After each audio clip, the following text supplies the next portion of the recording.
Rava noho ny fabetsahan'ny orana tamin'iny rivodozava iny ity fefiloha eto Korombe ity. Vokany velaran-tany maherin'ny 500 hektara no tsy afaka volena intsony.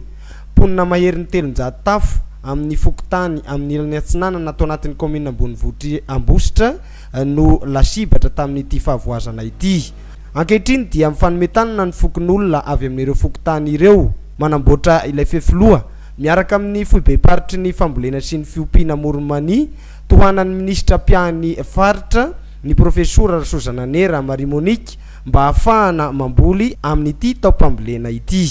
Ka io hoe natao fotsiny foana ohatran'izao fa nisy ingénieur nanoro dia nisy koa mpiasan'ny DRA eo zany teo nanoro an'zareo nanaovana azy satria rehefa vita io dia efa afaka hamboly amin'izay reo tompony ity tanimbary ngeza dia ngeza 150 hektara ity zany ao amin'ny fokontany enina zany dia izay ny antony nitsidihana koa moa zany nijerena hoe zao izy zany ny asa fa dia izy io manao azy sady hahazo ny hamboly amin'ny tanimbary zareo no afaka mba mahazo an'ilay vola kely amin'ny mao koa moa zany rehetra zany moa dia natao amin'ny hoe zay fifalomezan-tanana amin'ny vahoaka izay satria fotodrafitrasa fototra moa zany no ilantsika. Hovitaina ao anatin'ny 10 andro ny asa ka olona 20 isaky ny fokontany isan'andro miampy ireo teknisianina no hanatanteraka izany.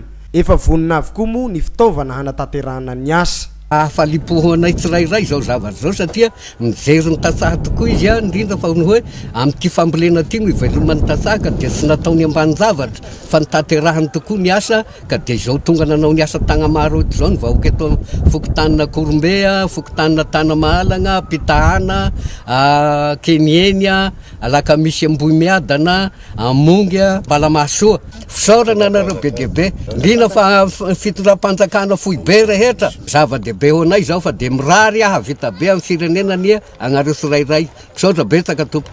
Hampitombo ny harikarenan'ny mponina araka izany ny fahavitan'ny izao fefiloha izao.